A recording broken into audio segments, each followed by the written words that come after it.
Anglophile. Everything English is right up my street. You know what I'm talking about? I'm a little jet lagged, ladies and gentlemen. So if I say anything embarrassing, or untoward, or stupid, let's just enjoy it, shall we? I'm delighted to be here with the other captains. Something, however, sets me apart. It's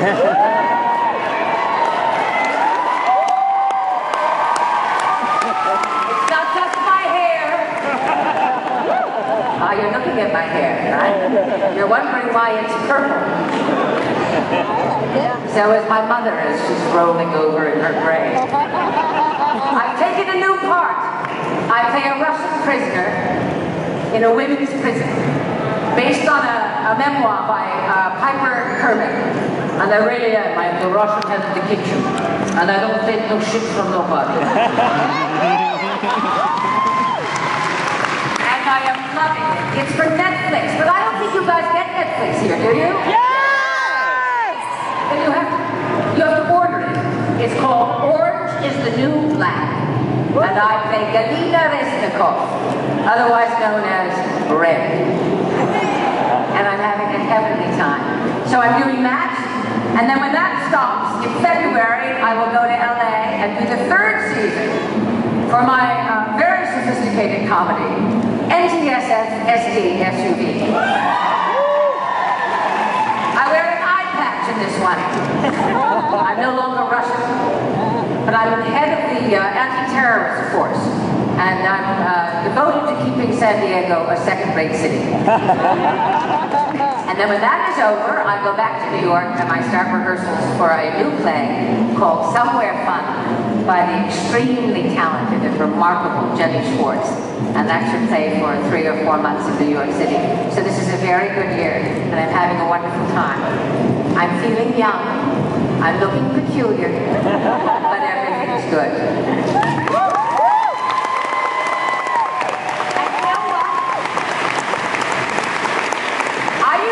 Women of my age now say to me when I was a younger woman, I'm looking at you. Yes, you the one who's saying, but you're no longer young, Matthew. And they would say to me, sweetheart, trust me, when you get to a certain age, it's better. It's all better. And I think to myself, who are you kidding there? That is such a lie, but it is. It's better. The kids are up and out, I think. I feel as if all the great mundane struggles are behind me. Am I going to be something? Am I going to make a contribution? What kind of a human being will I become? Have I made, what mistakes will I make? Most of them have been made. And I think now this is the last vital and brilliant chapter of my life. And I'm going to live it. And I'm going to live it with authenticity. I'm going to live it with resolve. And I'm going to live it with a little bit of I don't really care how you think I should live it.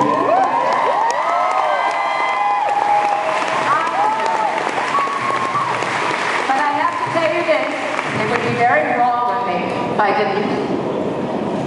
A big part of my life is this, meaning Captain Catherine Janeway.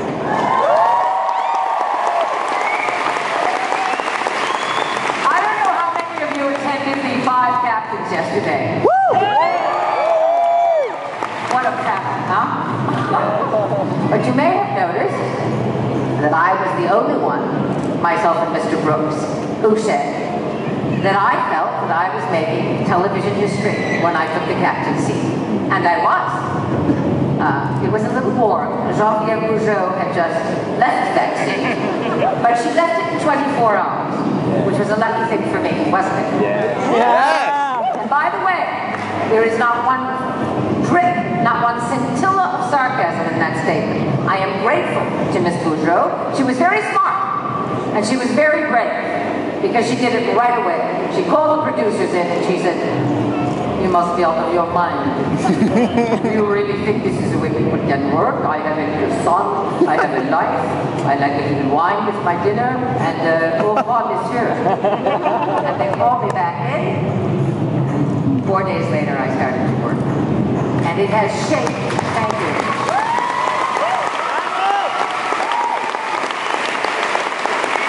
And I tell the story of Patrick Stewart meeting me at craft service and saying to me, as he did, and I said, Patrick, this is nerve-wracking as hell.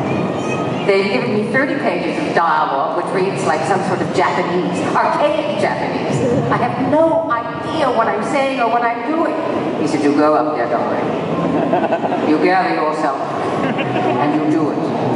And after 7 years have passed, you shall say to yourself, of all the work I've done, I'm proudest of this. And he was right. Because, to use an English expression, it was bloody hard work.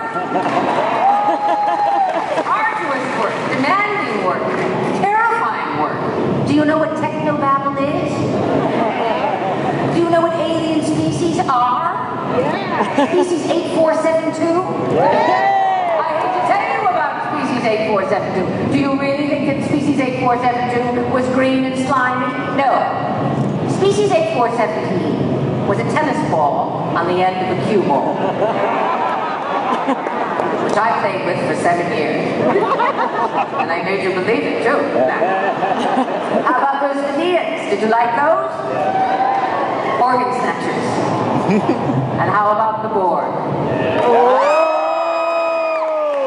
I had some fun with the board. The divine Alice Creed, I had to take her down in the end. But that was a brilliant story. The 7 years passed in a sense of absolute presence. I have never been so immediately present to my life as I was in those 7 years, because it demanded every bit of me to make it work. These were 18-hour days for at least the first 3 seasons. And establishing the first female, sometimes I worked on the weekends, I did press, I was raising small children, and believe me, do you think the children were happy to see mommy go every day? We hate Star Trek! We hate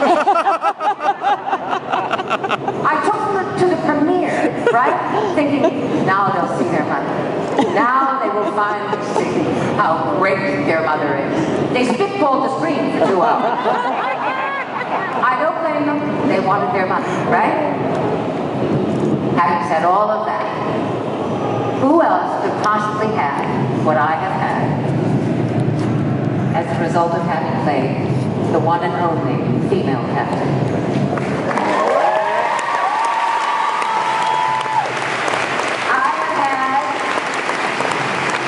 More adventures, more experiences, and more opportunities than just about anybody I know.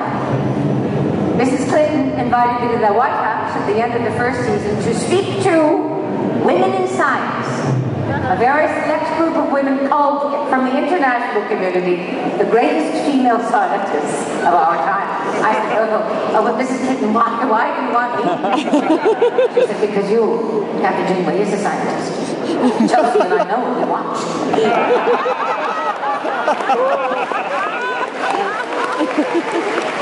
I said, okay. And I got up there, and